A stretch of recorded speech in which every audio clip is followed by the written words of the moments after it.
কারা জান্নাতে যাবে? রাসূলুল্লাহ সাল্লাল্লাহু আলাইহি ওয়াসাল্লাম কোন দলের নাম করলেন না। আমরা কি সবাই জান্নাতে যেতে চাই? জান্নাতে যাবে না এই ধরনের মানুষ কি পাওয়া যাবে? প্রথমে দেখতে হবে রাসূলুল্লাহ সাল্লাল্লাহু আলাইহি ওয়াসাল্লাম করেছেন কিনা। আমরা অল্পে তুষ্ট থাকতে পারি না, আমাদের শুধু চাই আর চাই। কত হলে যে আমাদের পেট পূর্ণ হবে তা আল্লাহই ভালো জানে। আহলে হাদিস আন্দোলন বাংলাদেশ, আসুন পবিত্র কুরআন ও সহিহ হাদিসের আলোকে জীবন গড়ি। আসসালামু আলাইকুম ওয়া রাহমাতুল্লাহি ওয়া বারাকাতুহু। ইন্নাল হামদালিল্লাহ নাহমাদুহু ওয়া নাস্তাঈনুহু ওয়া নাস্তাগফিরুহু ওয়া নাউযু বিল্লাহি মিন শুরুরি আনফুসিনা ওয়া মিন সাইয়্যাতি আ'মালিনা। মান ইয়াহদিহিল্লাহু ফালা মুদিল্লা লাহু ওয়া মান ইউদ্লিল ফালা হাদিয়া লাহু। وأشهد أن لا إله إلا الله وحده لا شريك له وأشهد أن محمدا عبده ورسوله. يا أيها الذين آمنوا اتقوا الله حق تقاته ولا تموتن إلا وأنتم مسلمون. يا أيها الناس اتقوا ربكم الذي خلقكم من نفس واحدة وخلق منها زوجها وبث منهما رجالا كثيرا ونساء واتقوا الله الذي تساءلون به والأرحام إن الله كان عليكم رقيبا. يا أيها الذين آمنوا اتقوا الله وقولوا قولا سديدا يصلح لكم أعمالكم ويغفر لكم ذنوبكم ومن يطع الله ورسوله فقد فاز فوزا عظيما. أما بعد. ভেংটিয়াপাড়া লাল জুম্মা ফুরকানিয়া মাদ্রাসার উন্নয়ন কল্প আয়োজিত আজকের এই ওয়াজ মাহফিলের সম্মানিত সভাপতি, মাননীয় প্রধান অতিথি, বিশেষ অতিথিবৃন্দ, উপস্থিত উলামায়ে কেরাম, আমার সামনে উপবিষ্ট বিভিন্ন অঞ্চল থেকে আগত সুধী মণ্ডলী, পর্দার আড়ালে অবস্থানরত মা ও ভগ্নীগণ, সমস্ত প্রশংসা সেই মহান রব্বুল আলামিনের জন্য, যার অশেষ মেহেরবানিতে আমরা আজকের এই মাহফিলে উপস্থিত হতে পেরেছি। তাই মহান আল্লাহর শুকরিয়া স্বরূপ সবাই বলি আলহামদুলিল্লাহ। তারপর পরে বর্ষিত হোক অসংখ্য দরুদ ও সালাম প্রিয় নবী, বিশ্বনবী রাহমাতুল লিল আলামিন মুহাম্মদ সাল্লাল্লাহু আলাইহি ওয়াসাল্লামের প্রতি। সম্মানিত উপস্থিতি, যারা আমরা আজকে এখানে উপস্থিত হয়েছি, আল্লাহ আমাদেরকে কবুল করেছেন বলেই তো উপস্থিত হয়েছি, তাই না? আল্লাহ কি সবাইকে হেদায়েত দান করেন? হেদায়েতের মালিক কে? আল্লাহ যাদেরকে হেদায়েত করবেন তারাই হেদায়েত প্রাপ্ত হবেন। কোরআন হাদিস শোনার তৌফিক সবাইকে আল্লাহ দেন না, এই জন্য তারা শুনতে আসে নাই। যাদের তৌফিক হয়েছে তারা আমরা কোরআন হাদিসের আলোচনা এখানে শুনতে এসেছি। আচ্ছা বলেন, আজকে যদি আমরা এখানে না আসতাম, ঘরে বসে থাকতাম, ঘরে বসে থাকা আমাদের জন্য ভালো হতো না এখানে এসে ভালো হয়েছে? ঘরে বসে অনেকে আমরা কানে ইয়ারফোন লাগিয়ে অনেক কিছু শুনতাম, অনেকে অনেকের গীবতে লিপ্ত থাকতাম, কিন্তু এখানে এসে কোরআন এবং সহিহ হাদিসের আলোচনা শুনছি, এটা আমাদের জন্য ভালো হচ্ছে না খারাপ হচ্ছে? আলহামদুলিল্লাহ। আল্লাহ আমাদেরকে যে কবুল করেছেন, এই সবার মধ্য থেকে লক্ষ লক্ষ মানুষের বসবাস এই অঞ্চলে, এই সবার মধ্যে থেকে আমাদের যাদেরকে আল্লাহ তাআলা এই মাহফিলে কবুল করেছেন, এটা আমাদের জন্য সৌভাগ্যের ব্যাপার না দুর্ভাগ্যের ব্যাপার? এটা আমাদের জন্য সৌভাগ্য। আমি দোয়া করি আমরা মুসাফির হিসেবে, আল্লাহ তুমি যারা আজকে উপস্থিত হয়েছে, আমাদের মা বোন থেকে শুরু করে আমাদের পুরুষরা যারা উপস্থিত হয়েছে, আল্লাহ তুমি তাদেরকে কবুল করো। আমাদের এই উপস্থিতিকে আল্লাহ তাআলা তুমি জান্নাতের ওসিলা বানিয়ে দাও। এটাই যেন আমাদের জন্য জান্নাতুল ফেরদাউসের ওসিলা হয়ে যায়। সম্মানিত উপস্থিতি, আমরা সংক্ষেপে আলোচনা করব। শীতের রাত, আমরা অনেক লম্বা আলোচনা করব না ইনশাআল্লাহ। যতটুকু আলোচনা করব কোরআন এবং সহিহ হাদিসের দলিল ভিত্তিক আলোচনা করব। মানুষকে কিস্সা কাহিনী, বানোয়াট কিস্সা কাহিনী বলার জন্য আমরা এখানে আসিনি। অতএব আমরা যতটুকু আলোচনা করব একমাত্র পবিত্র কোরআন এবং সহিহ হাদিস থেকে আলোচনা করব। আমরা এখানে শেষ করে এখান থেকে উঠে যাব ইনশাআল্লাহ। রাজি আছি তো সবাই? ইনশাআল্লাহ। আল্লাহ তুমি কবুল করো, আমিন। আপনারা আমার আলোচনার বিষয় শুনেছেন, জান্নাত লাভের উপায়। আচ্ছা, আমরা যারা এখানে উপস্থিত আছি, আমরা কি সবাই জান্নাতে যেতে চাই? আচ্ছা, কে কে জান্নাতে যেতে চান হাত উঠান তো একটু দেখি। সবাই জান্নাতে যেতে চান? আল্লাহ তুমি আমাদের সকলকেই এই হাতগুলোকে কবুল করে নাও। এটা তোমার জন্য, জান্নাতের জন্য কবুল করে নাও আমাদের সকলের হাতকে। সম্মানিত উপস্থিতি, এইবার আপনি বলুন যে আমরা যদি সবাই হাত উঠিয়ে বলি যে আমরা জান্নাতে যেতে চাই, তাহলে কি জান্নাতে যাওয়া সম্ভব? মুখে জান্নাতে যেতে চাই বললে জান্নাতে যাওয়া সম্ভব নয়। পৃথিবীর সব মানুষ জান্নাতে যেতে চায়। আপনি যদি আজকে একজন হিন্দুকে জিজ্ঞেস করেন যে ভাই তুমি কোথায় যেতে চাও, সে তার ভাষায় বলবে আমরা স্বর্গে যেতে চাই। একজন হিন্দু একজন বৌদ্ধকে জিজ্ঞেস করলে সেও বলবে জান্নাতে যেতে চাই। একজন ইহুদিকে জিজ্ঞেস করলে সেও বলবে জান্নাতে যেতে চাই। একজন খ্রিস্টানকে জিজ্ঞেস করলে সেও বলবে আমি জান্নাতে যেতে চাই। জান্নাতে সবাই যেতে চায়। শুধু যেতে চাইলেই হবে না, বরং জান্নাতের পথে নিজেকে পরিচালিত করতে হবে। জান্নাত অত সহজ জায়গা নয়, যেতে চাইলে চলে যাব বিষয়টা এত সহজ নয়। রাসূলুল্লাহ সাল্লাল্লাহু আলাইহি ওয়াসাল্লাম বলছেন, আল্লাহ তাআলা যখন জান্নাতকে সৃষ্টি করলেন, জিবরিল আলাইহিস সালাতু ওয়াস সালামকে বললেন, জিবরিল যাও জান্নাত দেখে আসো। জিবরিল আলাইহিস সালাতু ওয়াস সালাম জান্নাত দেখে আসলেন। জান্নাত এত সুখের জায়গা, এত নিয়ামতপূর্ণ জায়গা। জিবরিল আলাইহিস সালাতু ওয়াস সালাম দেখে এসে বলছেন যে আল্লাহ, জান্নাতে যাবে না এ ধরনের মানুষ কি পাওয়া যাবে? সবাই তো জান্নাতে যেতে চাইবে, মানুষ এত সুখের জায়গা কি ছাড়তে চাইবে? এইবার আল্লাহ তাআলা জান্নাতকে কষ্টদায়ক বস্তু দিয়ে ঘিরে দিলেন। জিবরিল আলাইহিস সালাতু ওয়াস সালামকে বললেন, জিবরিল যাও এইবার জান্নাত দেখে আসো। জিবরিল আলাইহিস সালাতু ওয়াস সালাম দ্বিতীয়বার জান্নাত দেখে এসে বলছেন যে আল্লাহ, জান্নাতে যাওয়ার মতো মানুষ কি পাওয়া যাবে? মানুষ কি এত কষ্ট স্বীকার করতে চাইবে? অতএব বোঝা যাচ্ছে জান্নাতের পথ সহজ নয়। অনেক কণ্টকাকীর্ণ পথ পাড়ি দিয়ে এই মানুষকে জান্নাতে প্রবেশ করতে হবে। এই শীতের রাত্রে ফজরের সময় কম্বলের নিচ থেকে উঠে এসে ঠান্ডা পানি দিয়ে ওযু করে মসজিদে যাওয়ার নাম জান্নাত। কম্বলের নিচে শুয়ে থাকবেন আর এদিক জামাত চলছে মসজিদে, এর নাম জান্নাত নয়। শুধু নিজেকে মুসলিম পরিচয় দিলেই জান্নাতে যাওয়া সম্ভব নয়। জান্নাতে যেতে চাইলে সর্বোচ্চ ত্যাগ স্বীকার করতে হবে। যত মূল্যবান জিনিস আছে দুনিয়াতে, যত বেশি মূল্যবান তত বেশি ত্যাগ স্বীকার করতে হয়। মূল্যবান জিনিস সহজেই হাসিল করা সম্ভব নয়। অতএব জান্নাতের চাইতে মূল্যবান জিনিস আর কিছুই হতে পারে না। অতএব যদি আমরা জান্নাত হাসিল করতে চাই, তাহলে সর্বোচ্চ ত্যাগ স্বীকার করতে হবে। যদি আমরা জান্নাতে যেতে চাই, তার এক নম্বর উপায় হলো আমাদের আকীদাকে সংশোধন করতে হবে। আকীদায় হচ্ছে মেইন। ইসলামের মৌলিক বিষয় হলো আকীদা।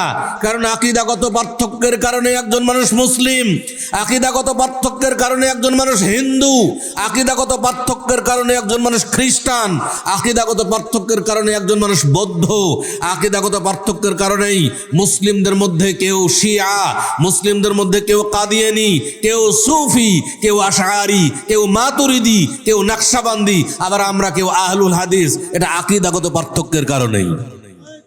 অতএব আকীদাই হচ্ছে মেইন। আকীদার সংশোধন হতে হবে। যেমন আমাদের মুসলিম সমাজ বিভক্তির মূল কারণ হলো আকীদা। রাসূলুল্লাহ সাল্লাল্লাহু আলাইহি ওয়াসাল্লাম এক হাদিসে বলছেন, লা ইয়াতিয়ান্না আলা উম্মতি মা আতা আলা বানি ইসরাঈল হাযওয়ান নাল বিন নাল, বানি ইসরাইলদের উপরে যেমন অবস্থার আবির্ভাব ঘটেছিল আমার উম্মতের উপরে ঠিক একই অবস্থার আবির্ভাব ঘটবে। হাযওয়ান নাল বিন নালে, এক জোড়া জুতার পরস্পর সমান হওয়ার নেই। এক জোড়া জুতা একটি আরেকটির চাইতে কি ছোট বড় হয়? ছোট বড় হয় না, একেবারে সমান হয়। ডান পায়ের জুতা যদি 40 নম্বর হয়, বাম পায়ের জুতা কি 41 হয় না 40 হয়? 40 নম্বরই হয়। দুই পায়ের জুতা সমানই হয়। রাসূলুল্লাহ সাল্লাল্লাহু আলাইহি ওয়াসাল্লাম বলছেন, বানি ইসরাইলরা যেমন ছিল আমার উম্মত ঠিক তেমনই হবে, এক জোড়া জুতার নেই।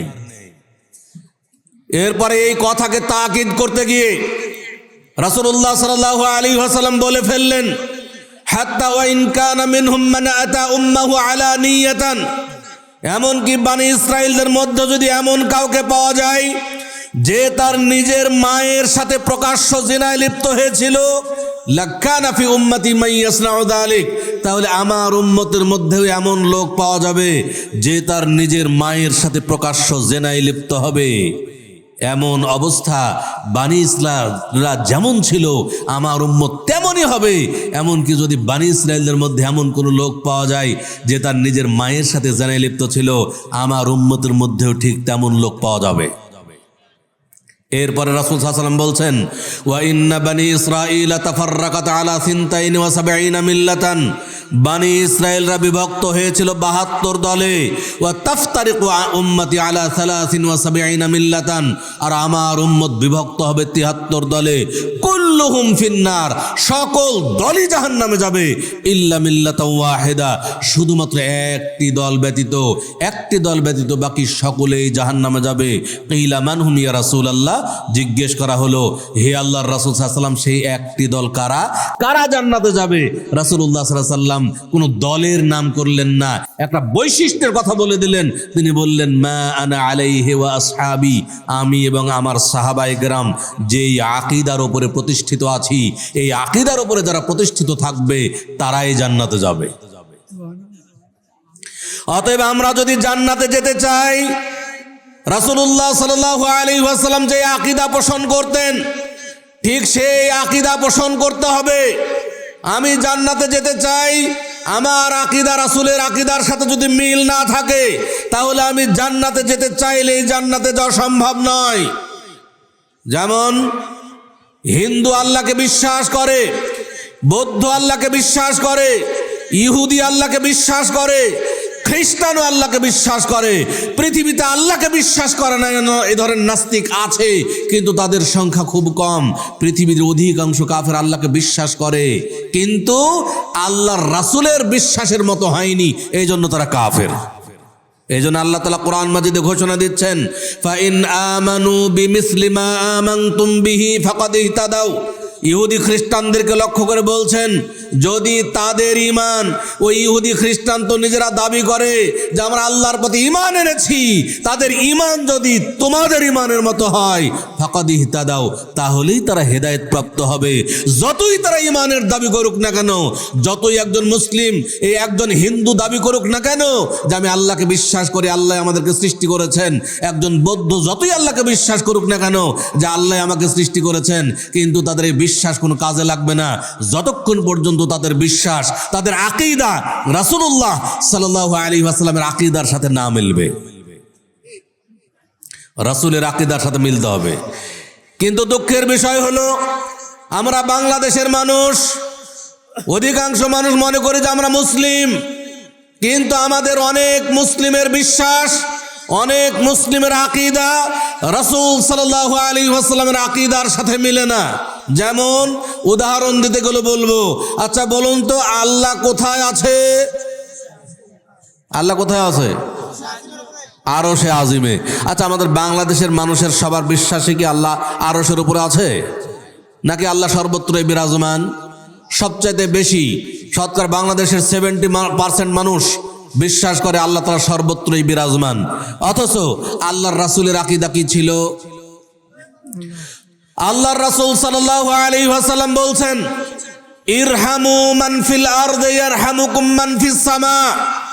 আসমানে যিনি জমিনে যারা আছে তাদের প্রতি যদি তোমরা রহম করো, আসমানে যিনি আছেন তিনি তোমাদের উপরে রহম করবেন। সহিহ মুসলিমের হাদিস। এই হাদিস থেকে কি বুঝলেন? রাসূল সাল্লাল্লাহু আলাইহি ওয়াসাল্লামের বিশ্বাস কি আল্লাহ সর্বত্রই বিরাজমান, নাকি আল্লাহ তাআলা আরশের উপরে? আল্লাহ তাআলা আরশের উপরে। আচ্ছা, রাসূল সাল্লাল্লাহু আলাইহি ওয়াসাল্লাম মেরাজে গিয়েছিলেন, তাই না? আচ্ছা, মেরাজের হাদিস আপনারা সবাই শুনেছেন।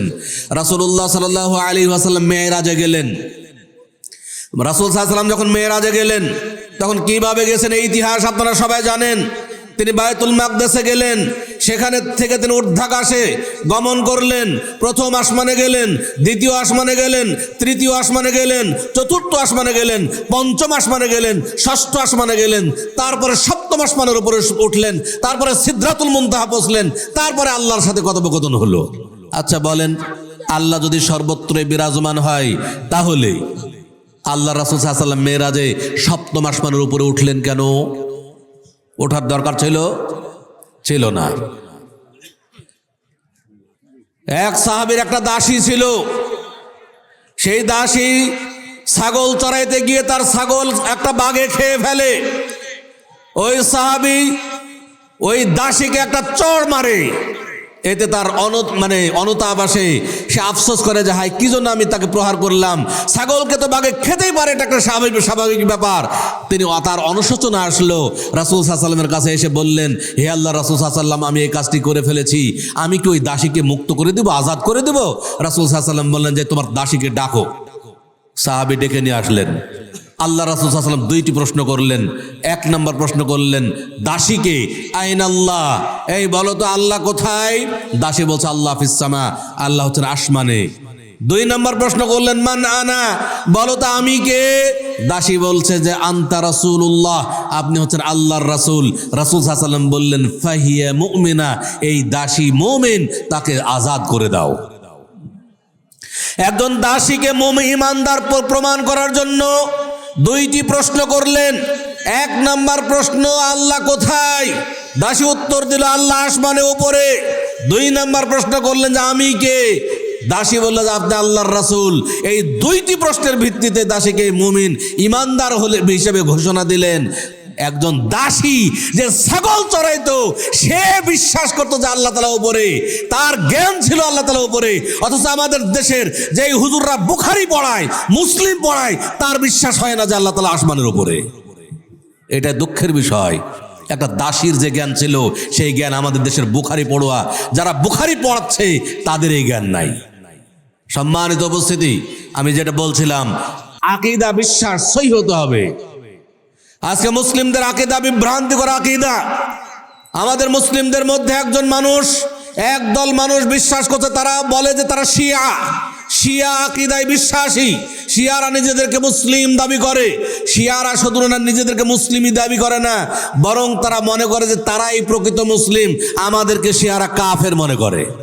এজন্য শিয়াদেরকে যদি আপনি কোনো পশু জবাই করে দেন খাবে না, আপনি মুরগি জবাই করে দেন খাবে না। আপনারা হজ্জে যারা গেছেন তারা দেখেছেন, শিয়াদেরকে যদি দেখেন, মিনায় যেতে হবে দেখতে গেলে, শিয়ারা কখনোই আমরা যেমন টাকা জমা দেই মনে করে যে হজ কোরবানি হয়ে যাবে আমাদের নামে, তারা কিন্তু এটা বিশ্বাস করে না। তারা নিজ হাতে জবাই করবে, কারণ তাদের নিকটে বাকি সবাই কাফেরদের জবাই তারা নেবে না, তারা নিজেরাই কোরবানি করবে, নিজ হাতে জবাই করবে। এই শিয়ারা নিজেদেরকে মুসলিম দাবি করে, প্রকৃত মুসলিম দাবি করে। অথচ এই শিয়াদের বিশ্বাস আমাদের হাতে যে কোরআন আছে এই কোরআন মিথ্যে। আচ্ছা বলেন তো, কোরআনের একটা আয়াতকে কেউ যদি অস্বীকার করে সে কি মুসলিম থাকবে না। অথচ শিয়াদের বিশ্বাস হলো পুরা কোরআনই মিথ্যা। আবু বকর রাদিয়াল্লাহু তাআলা আনহু এবং ওমর রাদিয়াল্লাহু তাআলা আনহু এই দুইজন মিলে কোরআনকে বিকৃত করেছে। নাউজুবিল্লাহ। শিয়াদের বিশ্বাস হলো যেই দিন জিবরিল আলাইহিস সালাতু ওয়াস সালাম হেরা গুহায় প্রথম ওহী নিয়ে গেছিলেন মুহাম্মদ সাল্লাল্লাহু আলাইহি ওয়াসাল্লামের কাছে, ইকরা বিসমি রাব্বিকাল্লাযী খালাক, শিয়ারা মনে করে সেই দিন আসলে ওহী যাওয়ার কথা ছিল আলী রাদিয়াল্লাহু তাআলা আনহুর কাছে, কিন্তু জিবরিল আলাইহিস সালাতু ওয়াস সালাম ভুলবশত মুহাম্মদ সাল্লাল্লাহু আলাইহি ওয়াসাল্লামের কাছে ওহী নিয়ে গেছে। নাউজুবিল্লাহ। শিয়ারা বিশ্বাস করে আয়েশা রাদিয়াল্লাহু তাআলা আনহা একজন জেনাকার। আয়েশা রাদিয়াল্লাহু তাআলা আনহা পৃথিবীর সবচেয়ে মর্যাদাশীলা নারী, তাকে তারা জেনাকার বলে আখ্যায়িত করে। এমনকি তারা এখন পর্যন্ত আয়েশা রাদিয়াল্লাহু তাআলা আনহাকে কবর থেকে উঠিয়ে দৌড়া মারার চেষ্টা চালায়। তারা মনে করে আয়েশা রাদিয়াল্লাহু তাআলা জেনাকার, তাকে কবর থেকে উঠিয়ে দৌড়া মারতে হবে। এই জন্য তারা এখন পর্যন্ত চেষ্টা চালায়, যেটা মানুষের মুখে শোনাও নয়, কোনো কিতাবে পড়াও নয়, নিজের চোখে দেখে এসেছি। এই ঘটনা আমি যখন মদিনা ইউনিভার্সিটিতে লেখাপড়া করতাম, 2009 সালের কাহিনী। 2009 সালে যখন আমি মদিনা ইউনিভার্সিটিতে লেখাপড়া করি, দেখা গেল যে মসজিদে নববীতে একদিন সালাত আদায় করছি, আসরের সালাত মসজিদে নববীতে আদায় করছি। আসরের সালাতের পরে দেখলাম বিরাট মারামারি সৃষ্টি হয়ে গেল মসজিদে নববীর বাইরে। মারামারি চলছে রীতিমতো যুদ্ধের মতো। হঠাৎ বের হয়ে আসলাম, ঘটনা কি? তো দেখা গেল যে সেই দিন শিয়াদেরকে পিটনি চলছে। তাহলে কেন পিটনি চলছে? তারও 9 দিন আগের ঘটনা। 9 দিন আগ থেকে প্রতিদিনই তারা আয়েশা রাদিয়াল্লাহু তাআলা আনহার কবর যেখানে বাকি গোরস্থানে আছে, এই বাকি গোরস্থানে আয়েশা রাদিয়াল্লাহু তাআলা আনহার কবরে নেমে তারা খোঁড়া শুরু করে। আয়েশাকে তুলতে হবে, দৌড়া মারতে হবে জেনাকার, নাউজুবিল্লাহ। এরপরে এইভাবে প্রতিদিন তাদেরকে পুলিশ তাড়িয়ে দেয়। এইভাবে পরপর 9 দিন তারা কবরে নামে। এটা ছিল 10ম দিন, যেই দিন আমি সরাসরি দেখছি মারামারি, সেইটা ছিল 10ম দিন। 10ম দিনে তারা পুরুষরা যায়নি, একদল নারী শিয়া তারা কবরস্থানে গিয়ে আয়েশা রাদিয়াল্লাহু তাআলার কবরে নেমে খোঁড়া শুরু করে দিয়েছে যে আয়েশা রাদিয়াল্লাহু তাআলাকে তুলে দৌড়া মারতে হবে, কারণ সে জেনাকার। এই 9 দিনের আগের 9 দিনের কাহিনী দেখতে দেখতে মুসল্লিরা অতিষ্ঠ হয়ে গেল। মুসল্লিরা মনে করলো যে সৌদিয়ান পুলিশকে দিয়ে কোনো কাজ হবে না। এইবার মুসল্লিরা সেই দিন মসজিদ থেকে আসর সালাতের পরে বের হয়ে এমন পিটনি শুরু করলো, যেখানেই শিয়া দেখতে পায় সেখানেই পিটে তাকে আদামরা করে ফেলে। আমরাও কিন্তু পিটেছি। আমাদের দেশে যারা কর্মচারী সেখানে ছিল, দেখছি কর্মচারী তারা যা যে পরিষ্কার করছে সেটা দিয়ে তাদেরকে বাড়াচ্ছে। এইভাবে একদিন মায়ের হইলো। ওই দিন মায়ের পরে আলহামদুলিল্লাহ আজ পর্যন্ত তারা আর কবরে নামে না। এই আজ পর্যন্ত ঠান্ডা আছে। সম্মানিত উপস্থিতি, এগুলো হলো শিয়াদের বিশ্বাস।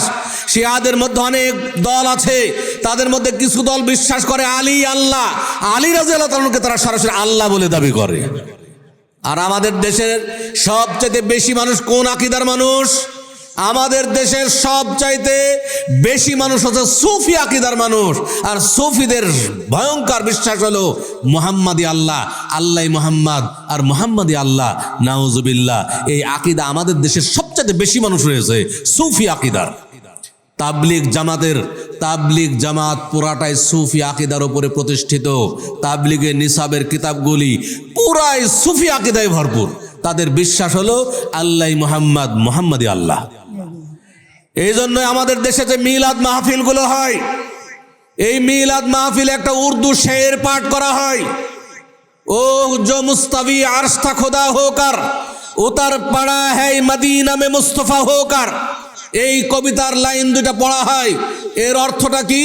ও जो मुस्तवी अर्श था खुदा होकर, খুদা হয়ে যিনি আরশের উপরে ছিলেন, উতার পড়া है মদিনা में মুস্তফা होकर, তিনি মুস্তফা রূপে মদিনায় অবতীর্ণ হলেন। অর্থাৎ আল্লাহ মুস্তফা নবী মুহাম্মদ সাল্লাল্লাহু আলাইহি ওয়াসাল্লামের রূপ ধারণ করে দুনিয়াতে নেমে এসেছেন।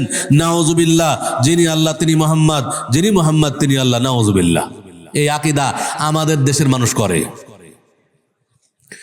যে বিশ্বাস একজন শিয়া করছে আলী আল্লাহ, আমাদের দেশের মানুষ মনে করছে মুহাম্মাদি আল্লাহ। তাহলে আমরা এই আকীদাগত বিভ্রান্তি নিয়ে কিভাবে আমরা নিজেদেরকে প্রকৃত মুসলিম দাবি করতে পারি? শুধু মুসলিম দাবি করলেই হবে না, প্রকৃত মুসলিম হতে হবে। রাসূলুল্লাহ সাল্লাল্লাহু আলাইহি ওয়াসাল্লাম যেই আকীদায় বিশ্বাসী ছিলেন, ওই আকীদার পরিপূর্ণ বিশ্বাসী হতে হবে। যদি আকীদায় ঘাটতি থেকে যায়, তাহলে আমাদের মুসলিম দাবি করে কোনো লাভ হবে না, আর জান্নাত আশা করেও কোনো লাভ হবে না। এই জন্য আল্লাহ রাসূল সাল্লাল্লাহু আলাইহি ওয়াসাল্লাম বলছেন, আমার উম্মত 73 দলে বিভক্ত হবে, 72 দল জাহান্নামে যাবে। এখানে আমার উম্মত বলতে মুসলিমরা 73 দলে বিভক্ত হবে। মুসলিমদের মধ্যে 72 দল মুসলিম জাহান্নামে যাবে, মুসলিমদের মধ্যে এক দল মুসলিম জান্নাতে যাবে। সেই এক দলের বৈশিষ্ট্য কি? মা আনা আলাইহি ওয়া আসহাবি, আমি এবং আমার সাহাবায়ে কেরাম যেই আকীদার উপরে প্রতিষ্ঠিত আছি, এই আকীদার উপরে যারা প্রতিষ্ঠিত থাকবে তারাই কেবল জান্নাতে যাবে। তাহলে 1 নম্বর আকীদার সংশোধন হতে হবে। 2 নাম্বার, আমলের সংশোধন হতে হবে। আমল কার অনুযায়ী হতে হবে? নবী মুহাম্মদ সাল্লাল্লাহু আলাইহি ওয়াসাল্লামের সুন্নাত অনুযায়ী প্রত্যেকটা আমল হতে হবে। নিজের মন গড়া আমল করার কোনো সুযোগ নাই, মন মতো ইবাদত করার কোনো সুযোগ নেই। আমি আপনি যখনই কোনো ইবাদত করতে চাইব, প্রথমে দেখতে হবে রাসূলুল্লাহ সাল্লাল্লাহু আলাইহি ওয়াসাল্লাম করেছেন কিনা, করলে কিভাবে করেছেন সেভাবে আমাদেরকে করতে হবে। যদি নিজের মন মতো পদ্ধতি খাড়া করেন তাহলে সেই ইবাদত আর ইবাদত থাকবে না, সেটা বিদআতে পরিণত হবে, আর বিদআতের পরিণাম হলো জাহান্নাম। রাসূলুল্লাহ সাল্লাল্লাহু আলাইহি ওয়াসাল্লাম বলছেন, কুল্লু বিদআতিন দালালা, প্রত্যেক বিদআত হচ্ছে ভ্রষ্টতা, ওয়া কুল্লু দালালাতিন ফিন্নার, প্রত্যেক ভ্রষ্টতার পরিণাম হলো জাহান্নাম। অতএব সুন্নাত অনুযায়ী আমল করতে হবে। নিজের মন মতো আমল করা যাবে না। নিজের মন যেটা ভালো মনে করছে সেটা কখনোই ভালো নয়, যতক্ষণ পর্যন্ত ইসলামী শরীয়ত সেটাকে স্বীকৃতি না দেয়। এই জন্য আলী ইবনে আবি তালেব রাদিয়াল্লাহু তাআলা আনহু একটা উদাহরণ পেশ করছেন। তিনি বলছেন, লাউ কানা দ্বীনু বির-রায়, যদি দ্বীন ইসলাম মানুষের বিবেক দ্বারা পরিচালিত হতো, লাকানা আসফালুল খুফফি আওলা বিল মাসহি মিন আলা, তাহলে আমরা পায়ে যে মোজা পরি, মোজার উপরিভাগ মাসা করার চাইতে নিচের ভাগ মাসা করায় মানুষের বিবেক প্রাধান্য দিত। আমরা যে পায়ে মোজা পরি, শীতের সময় পায়ে মোজা পরে আছেন অনেকেই, মোজা যদি অজু অবস্থায় পরেন, অজু করার পরে মোজা পরেন, আর যদি মুকিম হন, মানে আপনি দূরে কোথাও সফরে বের হননি, বাড়িতে আছেন, গ্রামে আছেন, তাহলে একদিন এক রাত পর্যন্ত যতবার অজু ছুটে যাবে ওই মোজা না খুলে মোজার উপরে মাসা করা জায়েজ। আর যদি মুসাফির হন, যেমন আমরা মুসাফির, রাজশাহী থেকে এসেছি, আমরা পায়ে মোজা পরেছি, অজু অবস্থায় পরে এসেছি, অতএব আমরা 3 দিন 3 রাত পর্যন্ত যতবার অজু ছুটে যাবে ওই মোজা না খুলে মোজার উপরে মাসা করা জায়েজ। কিন্তু মাসা করতে হয় কোন দিকে? পায়ের পাতার উপরে, তালুর দিকে নয়, শুধুমাত্র উপরে। তো এটা আলী ইবনে আবি তালেব এটাকে উদাহরণ হিসেবে পেশ করছেন। তিনি বলছেন, লাউ কানা দ্বীনু বির-রায়, যদি দ্বীন ইসলাম মানুষের বিবেক দ্বারা পরিচালিত হতো, অর্থাৎ মানুষের বিবেক যেটাকে ভালো মনে করে সেটাই যদি দ্বীন হতো, ইসলাম হতো, লাকানা আসফালুল খুফফি আওলা বিল মাসহি মিন আলা, তাহলে আমরা যে পায়ে মোজা পরি, এই মোজার উপরিভাগ মাসা করার চাইতে নিচের ভাগ মাসা করায় মানুষের বিবেক প্রাধান্য দিত। মানুষের বিবেক বলতো ময়লা লাগলে তো নিচের ভাগেই লাগে, অতএব মাসা করলে নিচের ভাগে করব, উপরিভাগে তোর ময়লা লাগে না, ময়লা নিচের ভাগই লাগে, অতএব মাসা যদি অগ্রাধিকার পায় তাহলে নিচের ভাগে বেশি পাবে, নিচের ভাগে করলেই ভালো হবে। ওয়াকাদ রাআইতু রাসূলুল্লাহ সাল্লাল্লাহু আলাইহি ওয়াসাল্লাম ইয়ামসাহু আলা যাহির খুফাইহি, অথচ আমি রাসূলুল্লাহ সাল্লাল্লাহু আলাইহি ওয়াসাল্লামকে দেখেছি তিনি তার মোজার উপরিভাগ মাসা করতেন, নিচের ভাগে মাসা করতেন না। অতএব আমার আপনার বিবেক যতই বলুক মোজার নিচের ভাগ মাসা করলে ভালো হয়, বিবেক দিয়ে ইসলাম চলবে না। মোজার উপরিভাগ রাসূল সাল্লাল্লাহু আলাইহি ওয়াসাল্লাম মাসা করতেন, অতএব আমাকে আপনাকে মোজার উপরিভাগই মাসা করতে হবে, এর নাম ইসলাম। একদা এক বেদুইন রাসূল সাল্লাল্লাহু আলাইহি ওয়াসাল্লামকে এসে বলছেন, হে আল্লাহর রাসূল সাল্লাল্লাহু আলাইহি ওয়াসাল্লাম, আমাকে ওযু শিক্ষা দিন, আমি কিভাবে ওযু করতে পারি। রাসূলুল্লাহ সাল্লাল্লাহু আলাইহি ওয়াসাল্লাম ওই বেদুইনকে ওযু শিক্ষা দেওয়ার জন্য নিজেই ওযুর পানি নিলেন, পানি নিয়ে নিজে ওযু করে দেখাচ্ছেন। যখন তিনি তাকে ওযু করে দেখাচ্ছেন, ওযুর অঙ্গ প্রত্যঙ্গগুলো 3 বার করে ধুয়ে ওযু করলেন। ওযু শেষ করার পরে রাসূলুল্লাহ সাল্লাল্লাহু আলাইহি ওয়াসাল্লাম তাকে বলছেন, হাকাযাল উযু, এইভাবেই ওযু করতে হয়। ফামান যাদা আলা হাযা, যে ব্যক্তি তার ওযুর অঙ্গ প্রত্যঙ্গ 3 বারের বেশি ধৌত করলো, ফাকাদ আসা, সে অন্যায় করলো, ওয়া তাআদ্দা, সীমালঙ্ঘন করলো, ওয়া যালামা, এবং জুলুম করলো। ওযুর অঙ্গ প্রত্যঙ্গ ধোয়া 3 বারের বেশি ধোয়া মানে অন্যায়, ওযুর অঙ্গ প্রত্যঙ্গ 3 বারের বেশি ধোয়া মানে সীমালঙ্ঘন, ওযুর অঙ্গ প্রত্যঙ্গ 3 বারের বেশি ধোয়া মানে জুলুম। বলেছেন কে? নবী মুহাম্মদ সাল্লাল্লাহু আলাইহি ওয়াসাল্লাম। এখন আমি আপনি কেউ যদি বলি যে 3 বারের বেশি 4 বার দেবো, 4 বারের জায়গায় 5 বার দেবো, 6 বার দেবো, 7 বার দেবো, 10 বার দেবো, যত বেশি দেবো তত বেশি তো পরিষ্কারই হবে। বেশি পরিষ্কার করা খারাপ কাজ নাকি? সমস্যা কি? এই বলে যদি বেশি পরিষ্কার করা শুরু করি তাহলে কি ইসলাম টিকবে? কাজটি তো খারাপ নয়, সমস্যা কি? এর নাম ইসলাম নয়। ইসলাম ওইটাই যেটা রাসূলুল্লাহ সাল্লাল্লাহু আলাইহি ওয়াসাল্লাম করেছেন। যেটা রাসূলুল্লাহ সাল্লাল্লাহু আলাইহি ওয়াসাল্লাম করতে বলেছেন, যেটা রাসূলুল্লাহ সাল্লাল্লাহু আলাইহি ওয়াসাল্লাম কাউকে করতে দেখলে সমর্থন করেছেন, নিষেধ করেননি, ওইটাই হচ্ছে ইসলাম। এর বাইরে ভালো কাজের দোহাই দিয়ে যত কিছু করা হবে এগুলোর কোনোটাই ইসলাম নয়, বরং এগুলোর পরিণাম হলো জাহান্নাম, কারণ এগুলো বিদআত। রাসূলুল্লাহ সাল্লাল্লাহু আলাইহি ওয়াসাল্লাম বলছেন কুল্লু বিদআতিন দালালা, প্রত্যেক বিদআত হচ্ছে ভ্রষ্টতা, ওয়া কুল্লু দালালাতিন ফিন্নার, আর প্রত্যেক ভ্রষ্টতার পরিণাম হলো জাহান্নাম। সম্মানিত উপস্থিতি, অতএব আমাদের আমল সংশোধন করতে হবে, আকীদা সংশোধন করতে হবে। 3 নম্বরে বলবো, যদি জান্নাত পেতে চাই তাহলে আমাদেরকে তাকওয়াশীল হতে হবে, আল্লাহ ভীতি অর্জন করতে হবে, পরহেজগারিতা অর্জন করতে হবে, পরহেজগারিতা অর্জন করতে হবে, তাকওয়াশীল হতে হবে। যদি আমরা না পারি তাহলে জান্নাত যেতে পারবো না, কারণ আল্লাহ তাআলা জান্নাতের অফুরন্ত নিয়ামতের বর্ণনা দিয়ে বলছেন উইদ্দাত লিল মুত্তাকিন, জান্নাত নির্ধারণ করা হয়েছে তাকওয়াশীল ব্যক্তিদের জন্য, পরহেজগারদের জন্য, কোনো ফাসেক ফাজারের জন্য জান্নাত নির্ধারণ করা হয় নাই। অতএব জান্নাত যেতে চাইলে তাকওয়াশীল হতে হবে। তাকওয়া কাকে বলে? কিভাবে একজন মানুষ তাকওয়াশীল হতে পারে? তাকওয়া বলতে গেলে বলতে হয়, তাকওয়া হলো, তাকওয়ার সংজ্ঞা হলো আন তাজআলা বাইনাকা ওয়া বাইনা আযাবিল্লাহি ওয়াকায়া, অর্থাৎ আপনি আপনার মাঝখানে এবং আল্লাহর শাস্তির মাঝখানে এমন প্রতিবন্ধকতা সৃষ্টি করবেন যাতে কি করবে, আল্লাহর শাস্তি থেকে যেই প্রতিবন্ধকতা আপনাকে আল্লাহর শাস্তি থেকে বাঁচিয়ে দিবে সেটাই হচ্ছে তাকওয়া, অর্থাৎ সেটাই হচ্ছে আল্লাহ ভীতি। আপনি যদি অন্তর থেকে আল্লাহকে ভয় করেন তাহলে আপনি পাপ থেকে বাঁচতে পারবেন, কিন্তু অন্তর থেকে যদি আল্লাহকে ভয় না করেন কোনো পাপ থেকে বাঁচতে পারবেন না। অন্তর থেকে আল্লাহকে ভয় করতে হবে। একদা আলী ইবনে আবি তালেব রাদিয়াল্লাহু তাআলা আনহুকে জিজ্ঞেস করা হলো তাকওয়া কাকে বলে। আলী ইবনে আবি তালেব রাদিয়াল্লাহু তাআলা আনহু বললেন, যে ব্যক্তি 4টি গুণ অর্জন করতে পারবে, যে ব্যক্তি 4টি বৈশিষ্ট্যের অধিকারী হতে পারবে, সে ব্যক্তি তাকওয়াশীল হতে পারবে, মুত্তাকি হতে পারবে, আর সে ব্যক্তি জান্নাতে প্রবেশ করতে পারবে। 4টি গুণ কি?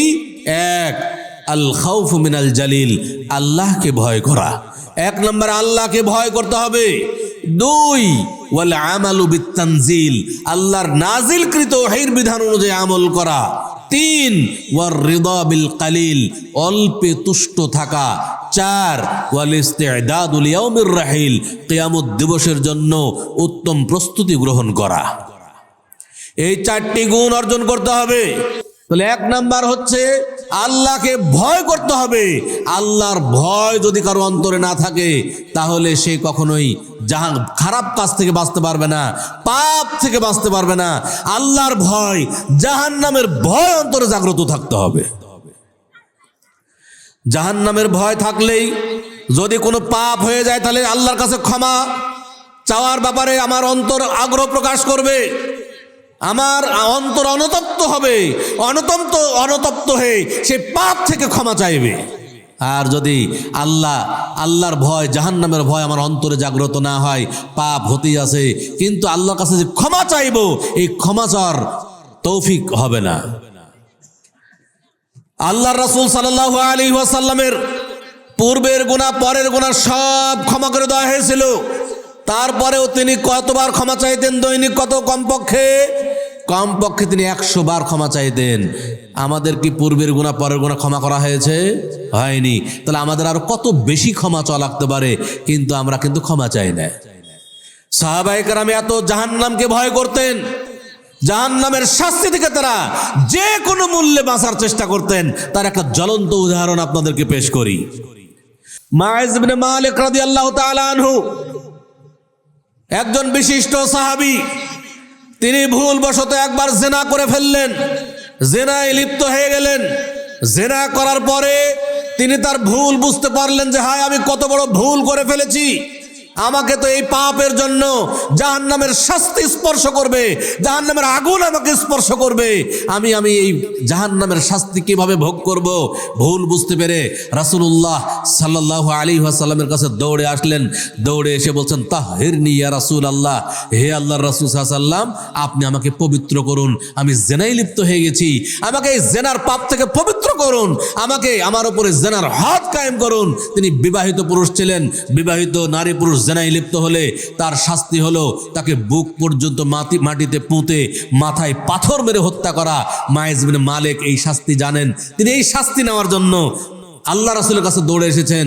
তিনি মনে করছেন আমি জাহান্নামের শাস্তির চাইতে দুনিয়াতে আমার বুক পর্যন্ত মাটিতে পুঁতে আমার মাথায় পাথর মেরে হত্যা করা হোক, আমি দুনিয়াতে শাস্তি নিয়ে নেব, কিন্তু জাহান্নামের শাস্তি ভোগ করতে পারবো না।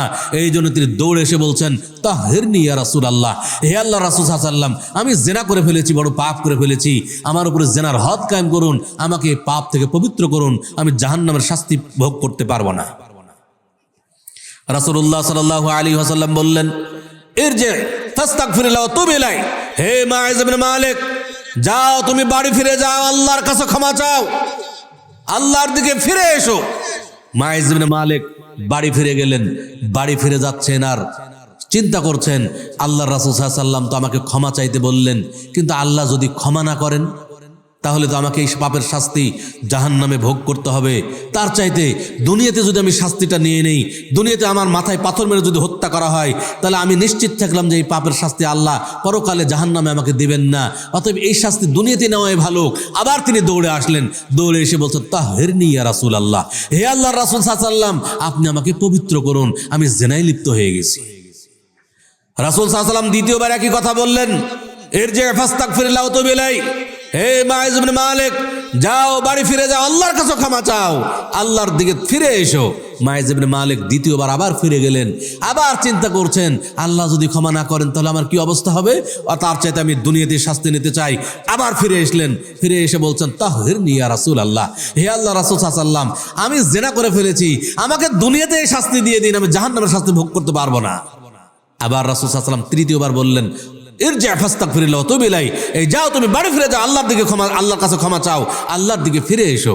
তৃতীয়বার আবার ফিরে গেলেন। ফিরে যাচ্ছেন, আবার মনে করছেন, একই চিন্তা করছেন যে আল্লাহ রাসূল সাল্লাল্লাহু আলাইহি ওয়াসাল্লাম তো বারবার আমাকে ফিরিয়ে দিচ্ছেন ঠিকই, কিন্তু আমি তো তৃপ্তি পাচ্ছি না, আমি চাচ্ছি দুনিয়াতে শাস্তি হয়ে যাক, আমি নিশ্চিত হতে চাই যে আমার এই পাপের শাস্তি জাহান্নামে আমাকে ভোগ করতে হবে না। এই নিশ্চিত তখনই হব যখন আমার শাস্তি দুনিয়াতেই হয়ে যাবে।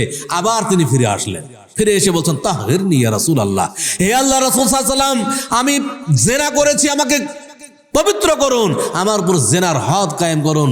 চতুর্থবার যখন রাসূল সাল্লাল্লাহু আলাইহি ওয়াসাল্লামের কাছে আসলেন, তখন রাসূল সাল্লাল্লাহু আলাইহি ওয়াসাল্লাম একটু রেগে গেলেন। রেগে গিয়ে বলছেন, এই যে লোকটা কি পাগল নাকি, আমি বারবার বলছি তুমি বাড়ি ফিরে যাও, আল্লাহর কাছে ক্ষমা চাও, সে আমার কথা শুনছে না কেন, বারবার একই কথা বলছে, সে এসে একই আবেদন করছে, আমি বারবার তাকে ফিরিয়ে দিচ্ছি, সে একই আবেদন কেন বারবার এসে করছে, এই লোকটা কি পাগল নাকি? এক সাহাবী বললেন, না আল্লাহ রাসূল সাল্লাল্লাহু আলাইহি ওয়াসাল্লাম, এই লোক তো পাগল নয়, সুস্থ ব্যক্তি। রাসূল সাল্লাল্লাহু আলাইহি ওয়াসাল্লাম তখন বললেন, তাহলে দেখো তো এই ব্যক্তি কি মদ পান করেছে নাকি, এ কি মাতাল নাকি যে মদ পান করে তার মস্তিষ্ক ঠিক নাই, আমি যা বলছি তা শুনছে না কেন, আমি তাকে বারবার বলছি তুমি বাড়ি ফিরে যাও, আল্লাহর কাছে ক্ষমা চাও, সে সেটা না করে বারবার সে তার নিজের শাস্তি নেওয়ার জন্য আমার কাছে ফিরে আসছে, এই লোকটা কি মদ পান করেছে নাকি? এক সাহাবী তখন উঠে দাঁড়াইলেন, দাঁড়িয়ে তার মুখ চোখে দেখলেন যে তার মুখ দিয়ে মদের কোনো দুর্গন্ধ বের হয় কিনা, দেখলেন যে না, তার মুখ দিয়ে মদের কোনো দুর্গন্ধ বের হচ্ছে না, মানে মদ পান করেনি। আল্লাহ রাসূল সাল্লাল্লাহু আলাইহি ওয়াসাল্লামকে বললেন, হে আল্লাহ রাসূল সাল্লাল্লাহু আলাইহি ওয়াসাল্লাম, এই লোক তো মদ পান করেনি, মদের কোনো দুর্গন্ধ নাই। রাসূল সাল্লাল্লাহু আলাইহি ওয়াসাল্লাম তখন মাইজ ইবনে মালিককে বললেন, এই মাইজ, তুমি কি সত্যি জিনা করেছো? মাইজ ইবনে মালিক বললেন যে হ্যাঁ আল্লাহ রাসূল সাল্লাল্লাহু আলাইহি ওয়াসাল্লাম, আমি জিনায় লিপ্ত হয়ে গেছি। রাসূল সাল্লাল্লাহু আলাইহি ওয়াসাল্লাম তখন সাহাবায়ে কেরামকে বললেন, যাও এই মাইজ ইবনে মালিককে নিয়ে যাও, তাকে বুক পর্যন্ত মাটিতে পুঁতে মাথায় পাথর মেরে হত্যা করো। সাহাবায়ে কেরাম তাকে নিয়ে গেলেন, তাকে রজম করলেন, তাকে বুক পর্যন্ত মাটিতে পুঁতে মাথায় পাথর মেরে হত্যা করলেন। সেই দিন খালিদ ইবনে ওয়ালিদ রাদিয়াল্লাহু তাআলা আনহু একটু সামনে বেড়ে গিয়ে তার মাথায় যখন একটা পাথর দিয়ে আঘাত করলেন, রক্ত ছিটকে এসে খালিদ ইবনে ওয়ালিদ রাদিয়াল্লাহু তাআলার মুখে এসে পড়লো। তখন খালিদ ইবনে ওয়ালিদ রাদিয়াল্লাহু তাআলা তিরস্কারমূলক কিছু কথা বললেন মাইজ ইবনে মালিককে নিয়ে, যে একটা জিনাকারের রক্ত আমার মুখে এসে পড়লো, এই ধরনের কিছু তিরস্কারমূলক কথা বললেন। এতে রাসূলুল্লাহ সাল্লাল্লাহু আলাইহি ওয়াসাল্লাম রেগে গেলেন খালিদ ইবনে ওয়ালিদের উপরে এবং ধমক দিলেন যে হে খালিদ, তুমি থামো। আজকে এই মাইজ ইবনে মালিক এই একটা পাপের জন্য যত ক্ষমা চেয়েছে, যত তওবা করেছে, এই ক্ষমা, এই তওবা যদি তোমাদের সকলের মধ্যে বন্টন করে দেওয়া হয়, তাহলে তোমাদের সকলের সকল পাপ ক্ষমা হওয়ার জন্য যথেষ্ট হয়ে যাবে। দেখুন সাহাবায়ে কেরাম কিভাবে আল্লাহকে ভয় করতেন, কিভাবে জাহান্নামের শাস্তিকে ভয় করতেন। এই ভয় যদি কারো অন্তরে থাকে তাহলে তার দ্বারা পাপ হবে না। পাপ যদি হয়েও যায় তাহলে সে পাপ থেকে সে বেঁচে থাকার চেষ্টা করবে, সে পাপ থেকে ক্ষমা অর্জনের চেষ্টা করবে, কিভাবে ক্ষমা অর্জন করা যায়।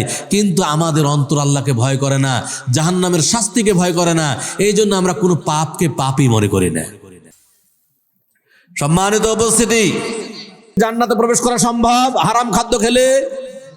রাসূলুল্লাহ সাল্লাল্লাহু আলাইহি ওয়াসাল্লাম বলছেন, লা ইয়াদখুলুল জান্নাতা জাসাদুন গুযিয়া বিল হারাম। ওই শরীর কখনোই জান্নাতে প্রবেশ করবে না যার শরীর হারাম খাদ্য দিয়ে গঠিত। বিড়ি, সিগারেট, জর্দাকুল হালাল না হারাম? এটা বিশ্বাস করেন আপনারা? বিড়ি, সিগারেট, জর্দাকুল যে হারাম, এটা কি আপনাদের বিশ্বাস আছে? যদি বিশ্বাস থাকে তাহলে খান কেন? এখনো যদি পকেট সার্চ করা হয়, আমার মনে হয় যে কারো পকেট থেকে সিগারেট বের হবে। এখনো যদি পকেট সার্চ করা হয়, আমার মনে হয় অনেকের পকেট থেকে জর্দা দিয়ে পান তৈরি করা আছে, বের হবে। আমাদের দেশের যুব সমাজ খায় সিগারেট, আর আমাদের দেশের ও আলেম সমাজ খায় জর্দা চাবাইতে চাবাইতে এসে ইমামতিতে এসে দাঁড়ায়। আচ্ছা, দুইটাই তামাক, এইটা দুইটাই কি হালাল না হারাম? দুইটাই হারাম। বিড়িও হারাম, সিগারেট হারাম, জর্দাও হারাম। এই যে সামনে রমাদান মাস আসছে, যত সিগারেট খোর আছে সবাই সাহারি খাবে সিগারেট দিয়ে। সাহারিতে যত ভালো কিছুই খাক না কেন, ফজরের আজানের আগ পর্যন্ত তার মুখে একটা সিগারেট থাকবে। তার চিন্তা হলো যে আগামী এই যে সারাদিন সিগারেট খাওয়া হবে না, এই জন্য শেষ টান সিগারেটেই হয়। যদি হারাম খাদ্য দিয়ে আপনার সাহারি হয়, আপনার ইবাদতকে আল্লাহর নিকটে কবুল হবে? কবুল হবে না। শুধুমাত্র ইবাদত কবুল করলেই হবে না, ইবাদত কবুল হওয়ার শর্ত পালন করতে হবে। হালাল খাদ্য ভক্ষণ করা এটা ইবাদত কবুল হওয়ার পূর্ব শর্ত। অতএব যার খাদ্য হারাম, যার পানীয় হারাম, যার পোশাক হারাম, তার ইবাদত আল্লাহর নিকটে কবুল হবে না। সম্মানিত উপস্থিতি, অতএব যদি আল্লাহকে ভয় করেন, যদি জাহান্নামের শাস্তিকে ভয় করে থাকেন, তাহলে বিড়ি, সিগারেট, জর্দাকুল ছেড়ে দেন। আল্লাহ রাসূল সাল্লাল্লাহু আলাইহি ওয়াসাল্লামের প্রথম জামানায় মদ হালাল ছিল। সাহাবায়ে কেরাম সবাই মদ পান করতেন। যেই দিন মদ হারাম হওয়ার আয়াত নাজিল হলো, সেই দিন সাথে সাথে সব সাহাবীরা যার বাড়িতে যত মদ ছিল সব মদগুলো নিয়ে গিয়ে রাস্তায় ঢেলে দিলেন। হাদিসে এসেছে যে সেই দিন এত মদ রাস্তায় ঢালা হয়েছিল যে মদিনার রাস্তা দিয়ে মদের স্রোত বয়ে গেছিল। এমন কোন সাহাবী পাবেন না যাদের মধ্যে একজন বলেছিলেন যে আজকে খেয়ে কালকে থেকে আর খাবো না। এই কথা একজনও বলেন নাই। একজন সাহাবী এমন পাবেন না যে বলেছে যে আমার বাড়িতে যতটুকু আছে ততটুকু শেষ হলে আর খাবো না। এই কথা কেউ বলেননি। বরং এমন ইতিহাস পাবেন, কিছু সাহাবায়ে কেরাম মনে করলেন আমি তো 2-5 মিনিট আগেই মদ পান করলাম, এখন তো মদ হারাম হয়ে গেল, এখন যে পেটের মধ্যে যেটা আছে এত তাড়াতাড়ি তোর হজম হয়নি, এটা তো পেটের মধ্যেই আছে, আমার পেটে হারাম থাকতেই পারে না। মুখে হাত ঢুকে বমন করে দিয়েছেন। এর নাম হচ্ছে ঈমান, এর নাম হচ্ছে ঈমান। আর বর্তমানে আমাদের ঈমান হলো কি, আমি যতই যাই বলি না কেন এখন এই বের হয়ে একটা সিগারেট ধরাবো, এখন এখান থেকে বের হয়ে জর্দা দিয়ে একটা পাঞ্জা পাবো। এটাই হচ্ছে আমাদের ঈমান। সাহাবায়ে কেরামের ঈমান কোথায় আর আমাদের ঈমান কোথায়? হারাম শোনা মাত্রই তারা এই ধরনের ব্যবস্থা নিলেন যে তারা সব মদ রাস্তায় ঢেলে দিলেন। এমনকি তারা যেই পাত্রগুলোতে মদ রাখতেন সেই পাত্রগুলো ভেঙে ফেলা হলো, যেন কোনো পাত্র দেখে মাথায় চিন্তা না আসে, মদের চিন্তা যেন না আসে যে এই মদ এই পাত্রে রাখা হতো। পাত্রগুলো পর্যন্ত ভেঙে ফেলা হলো। অথচ হায়রে আমাদের ঈমান, বর্তমান জামানার মুসলিম, এই মুসলিমের ঈমান কত দুর্বল। যতই যাই বলি না কেন আমাদের অন্তরে দাগ কাটে না, জাহান্নামের শাস্তিকে আমাদের অন্তর ভয় করে না। দিরহামু রিবা ইয়াকুলুহুর রাজুলু ওয়া হুয়া ইয়ালাম আশাদ্দু মিন সিত্তাতিন ওয়া সালাসিনা জানিয়াতান। কেউ যদি জেনে শুনে 1 টাকা সুদ খায়, 36 বার জেনা করলে যত পাপ হবে তার চাইতে বেশি পাপ হবে। আচ্ছা, আমাদের দেশে দেখেন কেউ জেনা করে ধরা পড়ে গেলে লজ্জায় আর মুখ দেখাইতে পারে না। অনেকে সুইসাইড পর্যন্ত করে। যে এই মুখ আমি কিভাবে মানুষের সামনে দেখাবো। কিন্তু রাসূল সাল্লাল্লাহু আলাইহি ওয়াসাল্লাম বলছেন, কেউ জেনে শুনে 1 টাকা সুদ খেলে 36 বার জিনা করার চাইতে বেশি পাপ হবে।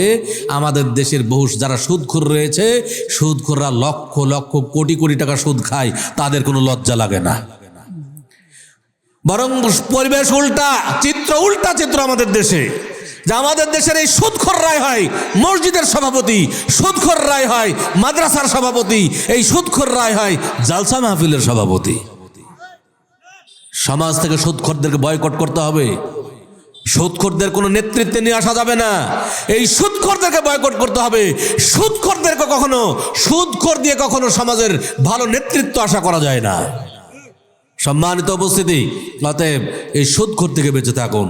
যেটা বলছিলাম, তাকওয়াশীল হতে গেলে 1 নম্বর আল্লাহকে ভয় করতে হবে, জাহান্নামের শাস্তিকে ভয় করতে হবে। যদি আল্লাহকে ভয় করতে পারি, আল্লাহর ভয় আমাদের চক্ষু দিয়ে অশ্রু প্রবাহিত হবে।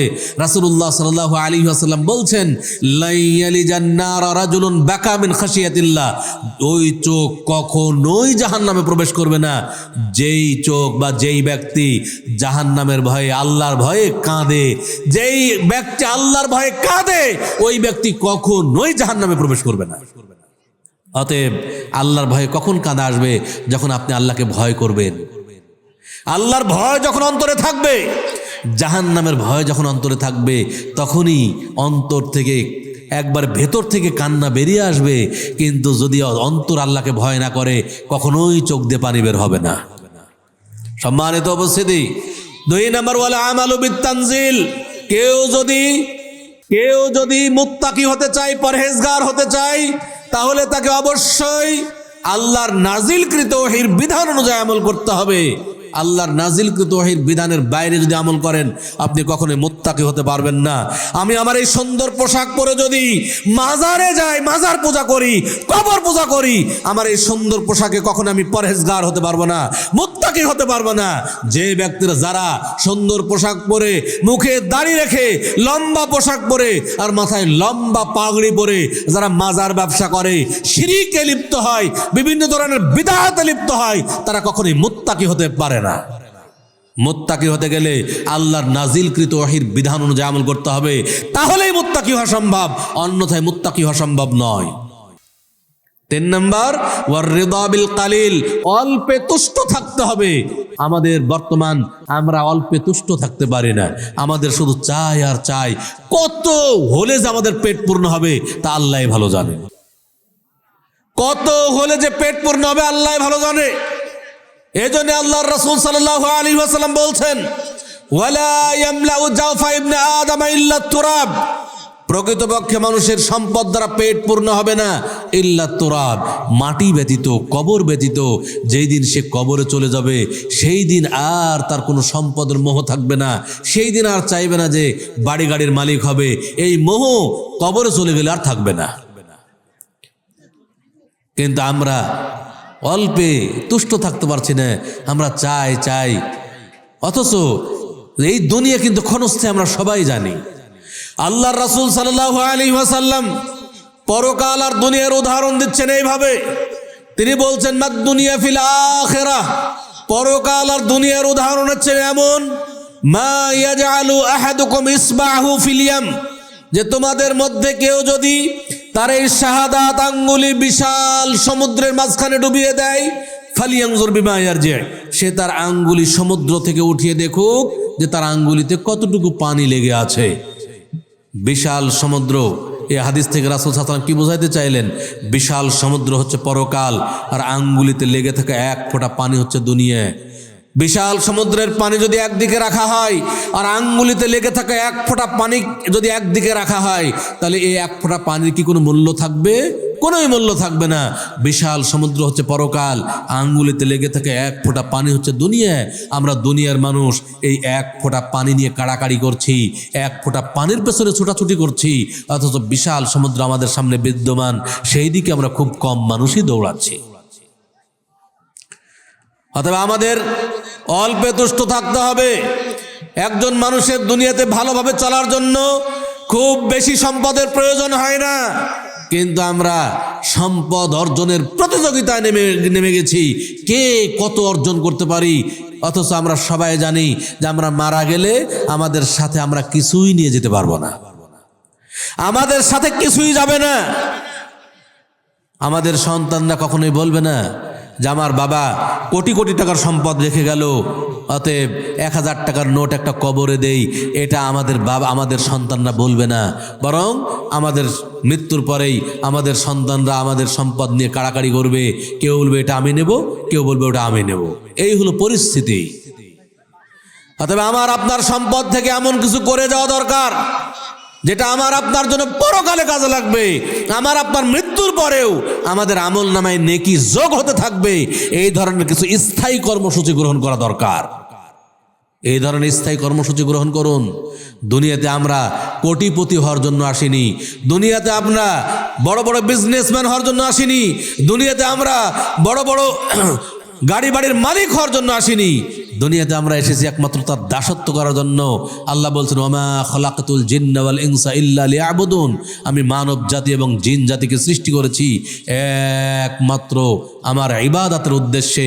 অতএব আমরা যদি তার দাসত্বকে ঠিক না রাখি তাহলে আমরা কখনোই জান্নাতে যেতে পারবো না। আল্লাহর দাসত্ব বলতে কি বোঝায়? আল্লাহ যা আদেশ করেছেন তা মেনে নিলাম, যা নিষেধ করেছেন তা বর্জন করলাম। যদি জান্নাতে যেতে চাই তাহলে আল্লাহর আনুগত্য করতে হবে, আল্লাহ যা আদেশ করেছেন তা মেনে নিতে হবে। আল্লাহ সালাত আদায়ের আদেশ করেছেন, আমরা সালাত আদায় করি না। মুসলিমদের অবস্থা এমন, আমরা অনেকে এই মসজিদের গেটে বসবাস করি, শুধু বাড়ি থেকে এসে মসজিদে প্রবেশ করবো এই তৌফিক আমাদের অনেক মুসলিমের হয় না। মসজিদে জামাত চলছে, মসজিদের গেট দিয়ে হেঁটে চলে যাচ্ছি মুখে একটা সিগারেট নিয়ে। এই হচ্ছে আমাদের দেশের মুসলিমদের অবস্থা। এই মসজিদ থেকে যদি একটু বাড়ি দূরে হয় তাহলে তো অজুহাত সৃষ্টি হয়ে গেল যে আমার বাড়ি অনেক দূরে, কিভাবে মসজিদে আসবো। সাহাবায়ে কেরাম দেখেন কিভাবে তারা নেকি হাসিলের চেষ্টা করতেন। রাসূল সাল্লাল্লাহু আলাইহি ওয়াসাল্লামের জামানায় মসজিদে নববী থেকে একজন সাহাবীর বাড়ি সবচেয়ে বেশি দূরে ছিল। অনেক দূরে থেকে তিনি মসজিদে পায়ে হেঁটে হেঁটে মসজিদে আসতেন। 5 ওয়াক্ত সালাত মসজিদে নববীতে জামাতের সহিত আদায় করতেন।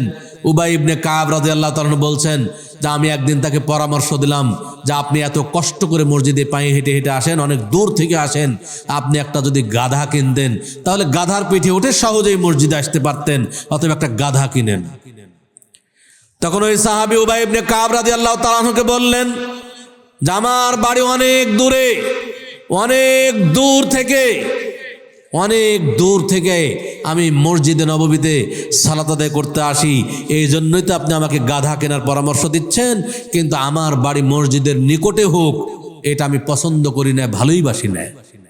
উবাই ইবনে কাব রাদিয়াল্লাহু তাআলা মনে করলেন সবাই তো ভালোবাসি যে মসজিদের নিকটে বাড়ি হোক, আর এই ব্যক্তি বলছে যে আমার বাড়ি মসজিদের নিকটে হোক এটা আমি পছন্দ করি না, ভালোবাসি না। রাসূল সাল্লাল্লাহু আলাইহি ওয়াসাল্লামের কাছে এসে উবাই ইবনে কাব রাদিয়াল্লাহু তাআলা ঘটনাটি বললেন। রাসূলুল্লাহ সাল্লাল্লাহু আলাইহি ওয়াসাল্লাম ওই সাহাবীকে ডাকলেন, ডেকে বলছেন, যাই তুমি কি কথা বলেছো যে তোমার বাড়ি মসজিদের নিকটে হোক এটা তুমি পছন্দ করো না? সাহাবী বললেন যে হ্যাঁ আল্লাহ রাসূল সাল্লাল্লাহু আলাইহি ওয়াসাল্লাম আমি তো বলেছি, আমি বাস্তবে আমার বাড়ি মসজিদের নিকটে হোক এটা আমি ভালোবাসি না, পছন্দ করি না। রাসূল সাল্লাল্লাহু আলাইহি ওয়াসাল্লাম বললেন যে কেন তুমি এটা পছন্দ করো না? ওই সাহাবী বললেন যে হে আল্লাহ রাসূল সাল্লাল্লাহু আলাইহি ওয়াসাল্লাম আপনি তো বলেছেন যে ব্যক্তি বাড়ি থেকে সুন্দরভাবে ওযু করে মসজিদে আসে সালাত আদায়ের জন্য, বাড়ি থেকে মসজিদে আসা আর সালাত আদায় শেষে মসজিদ থেকে বাড়ি ফিরে যাওয়া পর্যন্ত তার যতগুলো ধাপ হয় প্রত্যেক ধাপে ধাপে একটা করে নেকি লেখা হয়, প্রত্যেক ধাপে ধাপে একটা করে পাপ ক্ষমা হয়, প্রত্যেক ধাপে ধাপে একটা করে মর্যাদা বৃদ্ধি হয়।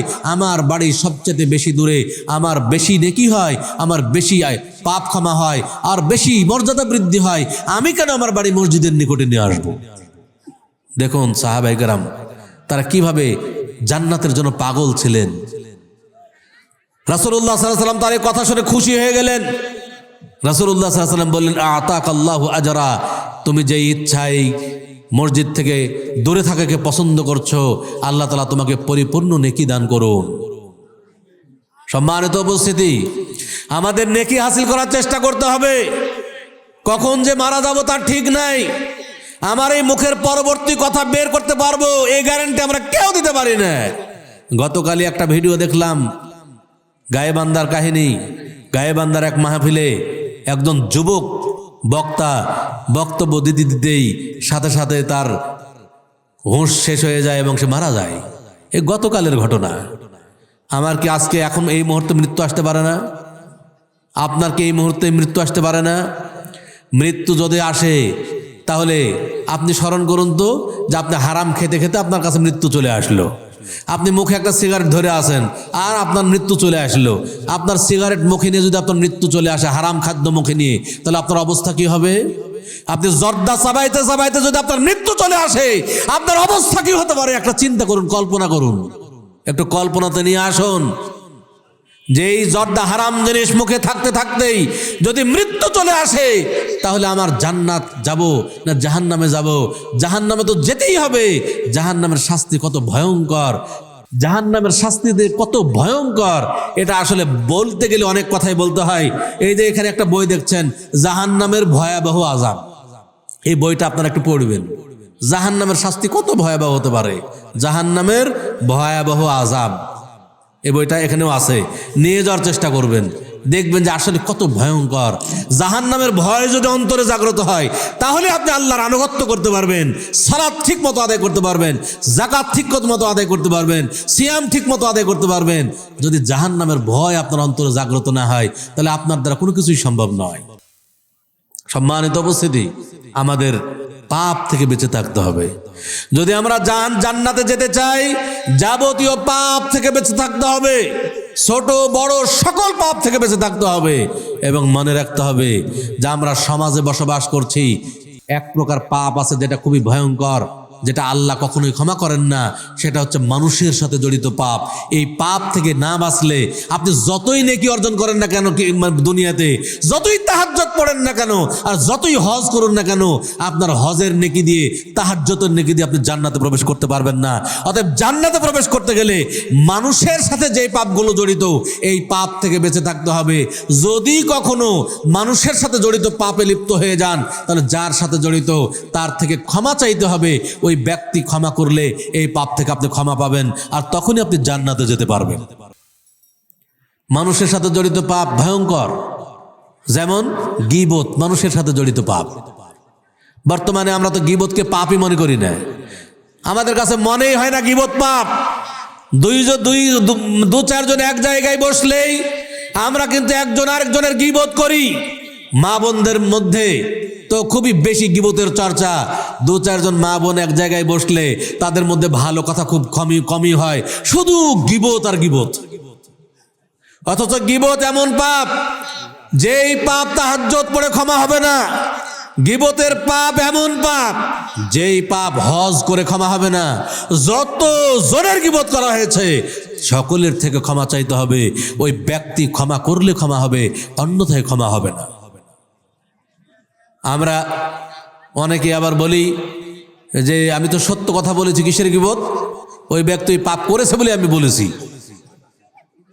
রাসূলুল্লাহ সাল্লাল্লাহু আলাইহি ওয়াসাল্লাম একদা সাহাবায়ে কেরামকে উদ্দেশ্য করে বলছেন, আতাদরুনা মাল গীবা, হে সাহাবীরা তোমরা কি জানো গীবত কাকে বলে? সাহাবায়ে কেরাম বললেন, আল্লাহু ওয়া রাসূলুহু আলাম, আল্লাহ এবং তার রাসূলই ভালো জানেন, গীবত কি জিনিস আমরা জানি না। তখন রাসূলুল্লাহ সাল্লাল্লাহু আলাইহি ওয়াসাল্লাম বললেন, যিকরুকা আখাকা বিমা ইয়াকরা, গীবত হচ্ছে তুমি তোমার কোনো ভাই সম্পর্কে এমন কিছু বর্ণনা করলে যা সে পরবর্তীতে শুনলে অপছন্দ করবে, সেটাই গীবত। তখন এক সাহাবী রাসূল সাল্লাল্লাহু আলাইহি ওয়াসাল্লামকে বললেন, আফারাআইতা ইন কানা ফি আখি মা আকুলু, হে আল্লাহর রাসূল সাল্লাল্লাহু আলাইহি ওয়াসাল্লাম, আমি কোনো ভাই সম্পর্কে যেই দোষ ত্রুটি বর্ণনা করলাম, ওই দোষ যদি সত্য ওই ব্যক্তির মধ্যে থাকে, ওই সত্য যদি ওই ব্যক্তি ওই অপরাধ করে থাকে, তাহলেও কি গীবত হবে? অর্থাৎ এক ব্যক্তি চুরি করেছে, হাতে নাতে ধরা পড়েছে, আমি বলবো যে অমুক ব্যক্তি চোর, এটা তো সত্য কথা, তবুও কি গীবত হবে? রাসূলুল্লাহ সাল্লাল্লাহু আলাইহি ওয়াসাল্লাম বললেন, ইন কানা ফীহি মা তাকুলু ফাকাদ ইগতাবতাহু, তুমি যে দোষ ত্রুটির কথা বর্ণনা করলে, ওই দোষ যদি সত্যই তার মধ্যে থাকে, তোমার কথাটা যদি সত্য হয়, তবু তাহলে সেটা গীবত হবে। ওয়া ইন লাম ইয়াকুন ফীহি মা তাকুলু ফাকাদ বাহাত্তাহু, আর তুমি যেই দোষ ত্রুটির কথা বর্ণনা করলে, ওই দোষ যদি ওই ব্যক্তির মধ্যে না থাকে, সেটা গীবত হবে না, সেটা হবে মিথ্যা অপবাদ। একটা সত্য কথা বললেন, সেটা যদি আল্লাহ ক্ষমা না করেন, তাহলে কারো বিরুদ্ধে মিথ্যা অপবাদ দিলে সেটা কত বড় হতে পারে। চিন্তা করুন, মানুষের সাথে জড়িত পাপ ভয়ঙ্কর।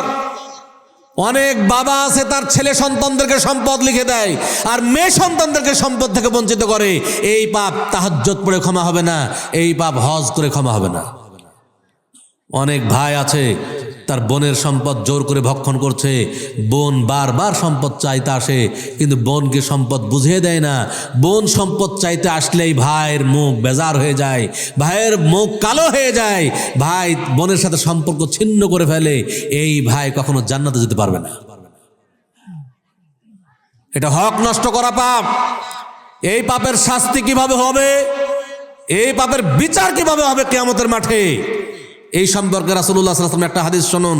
একদা রাসূলুল্লাহ সাল্লাল্লাহু আলাইহি ওয়াসাল্লাম সাহাবায়ে কেরামকে উদ্দেশ্য করে বলছেন, আতাদরুনা মাল মুফলিস, হে সাহাবীরা তোমরা কি জানো সবচাইতে অসহায় দরিদ্র নিঃস্ব ব্যক্তিকে? তখন সাহাবায়ে কেরাম বললেন, আল মুফলিসু ফিনা মান লা দিরহাম লাহু ওয়ালা মাতা, আমাদের মধ্যে সবচাইতে অসহায় দরিদ্র নিঃস্ব ব্যক্তি হলো ওই ব্যক্তি যেই ব্যক্তির ধন সম্পদ কিছুই নাই সেই ব্যক্তি। তখন রাসূলুল্লাহ সাল্লাল্লাহু আলাইহি ওয়াসাল্লাম বললেন, ইন্নাল মুফলিসা মিন উম্মতি মান ইয়াতি ইয়াউমাল কিয়ামাতি বিসসালাতিন ওয়া সিয়ামিন ওয়া যাকাতিন, আমার উম্মতের সবচাইতে অসহায় দরিদ্র নিঃস্ব ব্যক্তি হলো ওই ব্যক্তি যেই ব্যক্তির ধন সম্পদ কিছুই নাই, যেই ব্যক্তি প্রচুর পরিমাণে নেকি নিয়ে কিয়ামতের মাঠে উপস্থিত হবে, যেই ব্যক্তি নিয়মিত সালাত আদায় করেছে, সিয়াম পালন করেছে, যাকাত আদায় করেছে, হজ করেছে, প্রচুর পরিমাণে নেকি অর্জন করে কিয়ামতের মাঠে উপস্থিত হবে।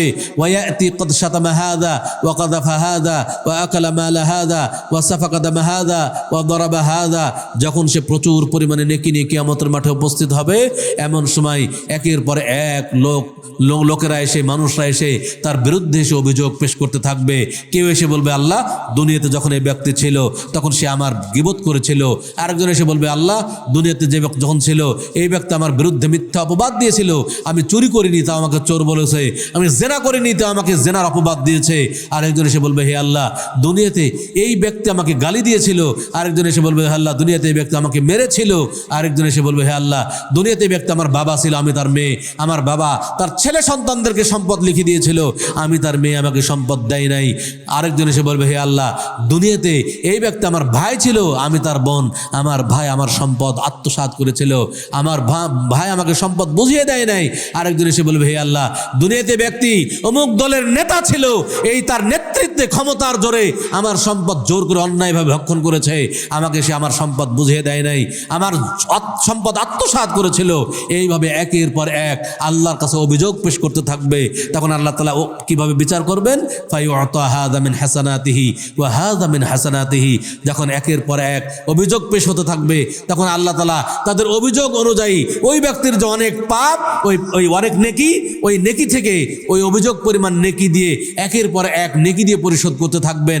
যখন একজন এসে বলবে, আল্লাহ দুনিয়াতে ব্যক্তি আমাকে গালি দিয়েছিল, তখন গালির সমপরিমাণ নেকি ওই ব্যক্তির থেকে নিয়ে ওই ব্যক্তিকে দিয়ে বলবেন, যাও আজকে তোমাকে নেকি দিয়ে পরিশোধ করে দেওয়া হলো। আরেকজন যখন এসে বলবে, হে আল্লাহ দুনিয়াতে এই ব্যক্তি আমাকে আমার আত্মসাৎ করেছিল, এ ব্যক্তি আমার ধন সম্পদ আমাকে দেয় নাই, ইনি আমার বাবা ছিলেন, আমার সম্পদ আমাকে দেয় নাই, তা বরং তার অন্য ছেলেদেরকে দিয়েছিল, তখন ওই পরিমাণ নেকি আবার তার থেকে নিয়ে তাকে দিয়ে দিবে, বলে যাও তোমাকে আজকে নেকি দিয়ে পরিশোধ করে দেওয়া হলো। এইভাবে একের পর এক নেকি দিয়ে পরিশোধ করতে থাকবেন। ফাইন ফানিয়াত হাসানাতুহু, এইভাবে নেকি দিয়ে পরিশোধ করতে করতে যখন তার নেকি শেষ হয়ে যাবে, কিন্তু অভিযোগকারী শেষ হয়নি, এখনো আরো অভিযোগকারী আসছে অভিযোগ করতে, কিন্তু নেকি নাই পরিশোধ করার মতো। তখন আল্লাহ কি করবেন? উখিযা মিন খাতায়াহুম ফাতুরিহাত আলাই, যেহেতু নেকি দিয়ে পরিশোধ করার মতো আর নেকি নাই, সেহেতু এই সমস্ত ওই ব্যক্তির, যেই ব্যক্তিগুলো অভিযোগ করতে আসছে ওই ব্যক্তিদের পাপ থেকে কিছু পাপ, অভিযোগ সমপরিমাণ পাপ নিয়ে এই ব্যক্তির ঘাড়ে চাপিয়ে দিবেন। যেহেতু তোমার নেকি নাই পরিশোধ করার মতো, অতএব তুমি তার পাপ নিয়ে যাও, ওর পাপ কমে যাক, ওর ওই পাপের শাস্তি তুমি ভোগ করো। সুম্মা তুরিহা ফিন্নার, অতঃপর এই পাপগুলো শাস্তি ভোগ করার জন্য তাকে জাহান্নামে নিক্ষেপ করা হবে। ভয়ঙ্কর পরিস্থিতি। কিয়ামতের মাঠ ভয়ঙ্কর মাঠ। কিয়ামতের মাঠ পাপ এবং নেকি, পাপ পণ্য ওজন করা হবে।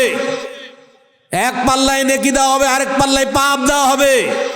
হতে পারে একটি নেকির জন্য আপনার নেকির পাল্লার ওজন কমে যেতে পারে, যদি একটি নেকির জন্য আপনার নেকির পাল্লার ওজন কমে যায়, আর আপনি আপনার মাকে যে বলেন যে মা তুমি যখন দুনিয়াতে ছিলে তুমি তো সবসময় আমার জন্য জীবন দিতে প্রস্তুত ছিলে, আজকে একটা নেকির জন্য আমি জান্নাতে যেতে পারছি না, মা তুমি আমাকে একটা নেকি দিয়ে আজকে সাহায্য করো।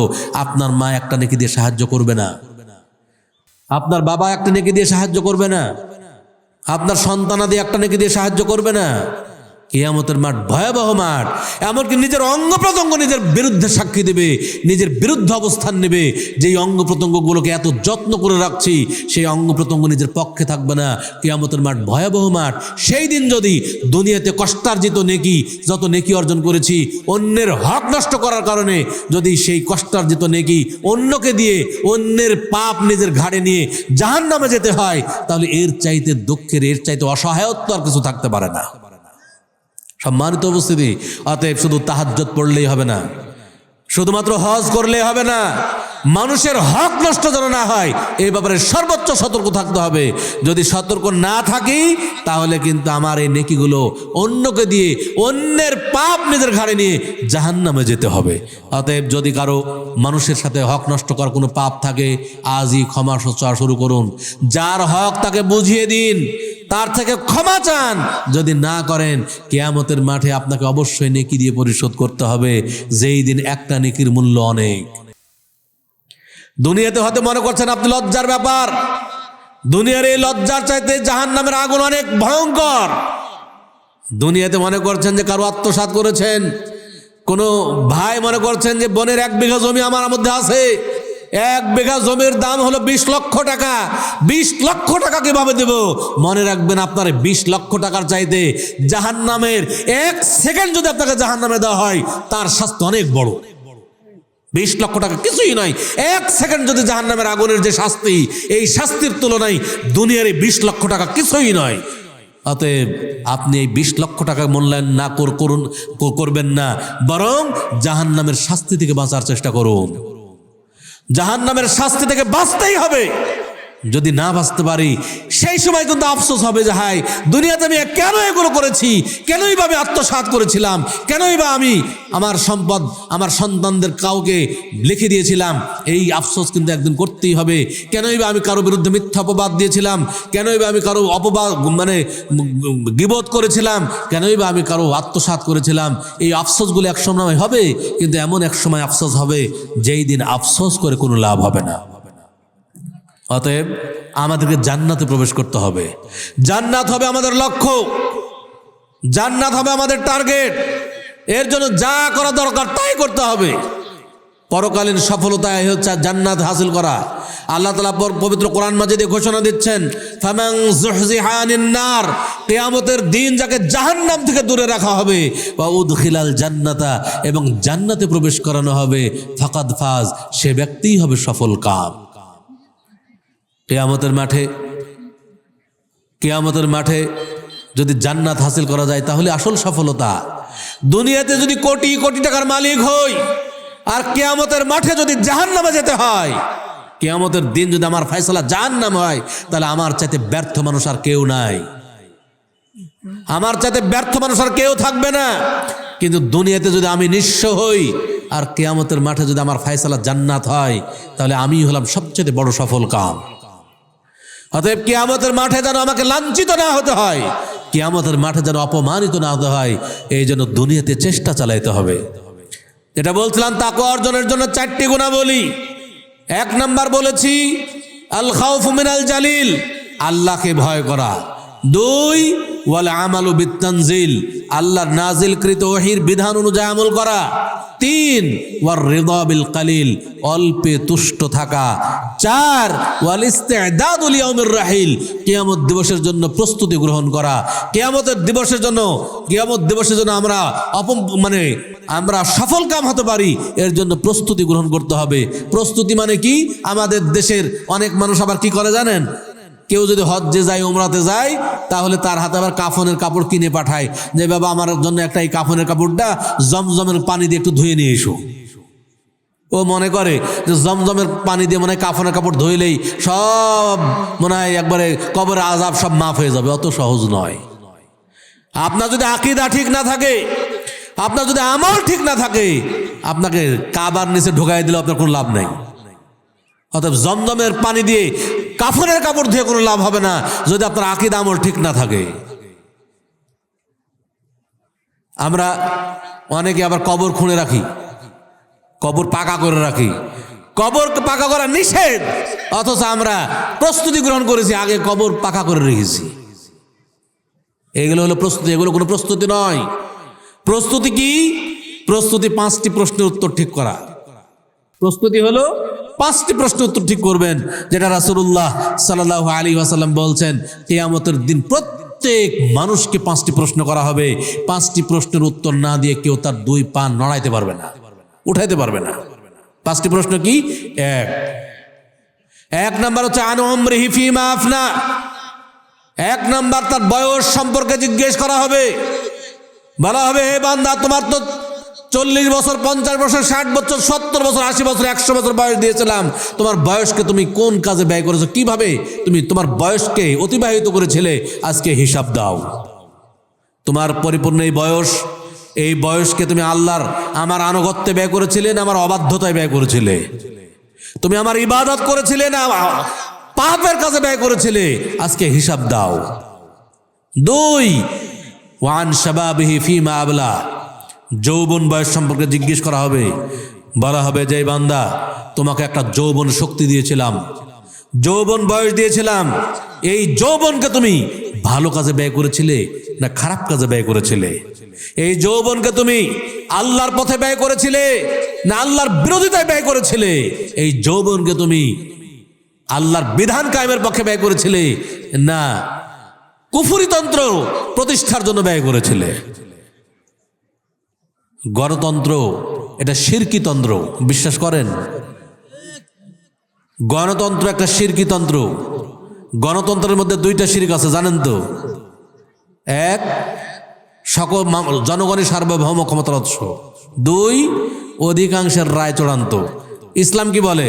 আল্লাহ সার্বভৌম ক্ষমতার মালিক আর আল্লাহর বিধানই চূড়ান্ত।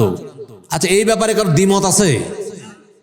তাহলে আমাদেরকে আল্লাহর বিধানের পক্ষেই আমাদের জীবন, আমাদের যৌবন বয়সটাকে কাজে লাগাইতে হবে।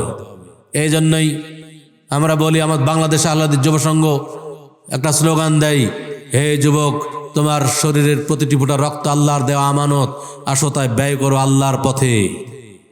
আল্লাহর পথে আমার প্রতিটি রক্ত ব্যয় হবে, কোনো শিরকিতন্ত্রের পিছনে নয়। এটা আমাকে ঠিক করতে হবে। ইসলামী খেলাফত, এটা আল্লাহ রাসূল সাল্লাল্লাহু আলাইহি ওয়াসাল্লাম বলে গেছেন, ইসলামিক খেলাফতই হচ্ছে ইসলামী রাজনীতি। অতএব ইসলামিক খেলাফতের কথা আমাদেরকে বলতে হবে। শরীরে যতটুকু সময় 1 ফোঁটা রক্ত থাকবে তত সময় ইসলামিক খেলাফতের বক্তব্য দিয়ে যেতে হবে। ইসলামিক খেলাফত কায়েম হবে কিভাবে? আল্লাহ রাসূল আল্লাহ তাআলা পবিত্র কোরআন মাজিদেই বলে দিয়েছেন। সূরা নূরের 55 নম্বর আয়াতে আল্লাহ বলছেন, ওয়া'দাল্লাহু আল্লাযীনা আমানু মিনকুম ওয়া আমিলুস সালিহাত লা ইস্তাখলিফান্নাহুম ফিল আরদি কামা ইস্তাখলাফাল্লাযীনা মিন ক্বাবলিহিম। আল্লাহ তাআলা ওয়াদা করেছেন, যারা ঈমানদার, ঈমান এনেছে এবং যারা সৎকর্ম করে তাদেরকে আল্লাহ তাআলা খেলাফত দান করবেন বলে ওয়াদা করেছেন। অতএব আমাদের উচিত ঈমানদার হওয়া, অর্থাৎ তাওহীদ প্রতিষ্ঠা করা। আজকে বাংলার মানুষ যখন শিরক ত্যাগ করবে, তাওহীদপন্থী হবে, তখন ইসলামী খেলাফত প্রতিষ্ঠা হবে। অতএব বাংলার মানুষকে শিরক ছেড়ে তাওহীদের পথে আহ্বান করতে হবে। বাংলার মানুষ যদি তাওহীদপন্থী হয়ে যায় এবং তারা যদি সুন্নাহপন্থী হয়ে যায় বিদআত ছেড়ে, তাহলে সেই দিনই ইসলামী খেলাফত প্রতিষ্ঠা হবে ইনশাআল্লাহ। অতএব আমাদের কাজ করতে হবে তাওহীদ প্রতিষ্ঠার কাজ, আমাদের কাজ করতে হবে সুন্নাত প্রতিষ্ঠার কাজ, তাহলে ইসলামী খেলাফত প্রতিষ্ঠার কাজ হবে ইনশাআল্লাহ। সম্মানিত উপস্থিতি, যেটা আমি বলছিলাম যে আমরা প্রস্তুতি গ্রহণ করব আমাদের যৌবন বয়স যেন ভালো কাজে ব্যয় হয়, সেই কাজে আপনারা আত্মনিয়োগ করবেন। অযথায় কারো পিছনে দৌড় দিবেন না। নিজের বিবেক বলে কিছু আছে, বিবেককে একটু জাগ্রত করুন, বিবেককে জাগ্রত করা দরকার। এরপরে আল্লাহ রাসূল সাল্লাল্লাহু আলাইহি ওয়াসাল্লাম বলছেন 3 নাম্বার প্রশ্ন, ওয়ান মালিহি মিন আইনা ইকতাসাবাহু।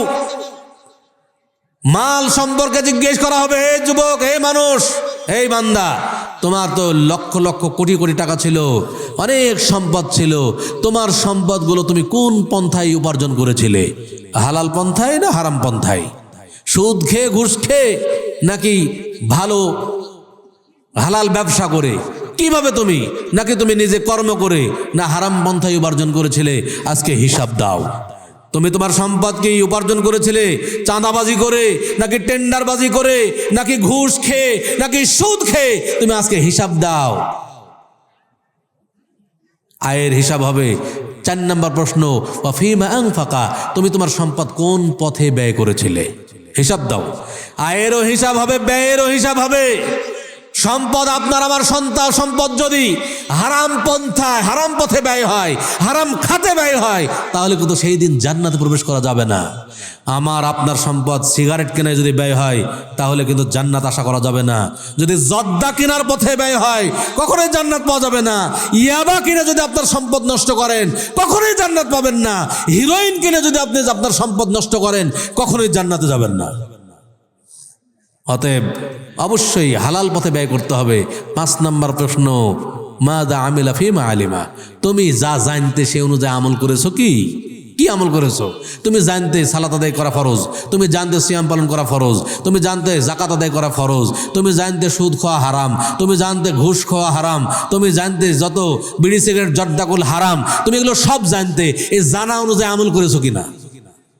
তুমি জানতে তো এগুলো, তুমি জানতে জেনা করা হারাম, তুমি জানতে যে আত্মসাৎ করা হারাম, তুমি জানতে কারো উপর জুলুম করা হারাম, তুমি জানতে কারো গিবত করা হারাম, তুমি জানতে কাউকে মারা হারাম, তুমি তো এগুলো সবই জানতে।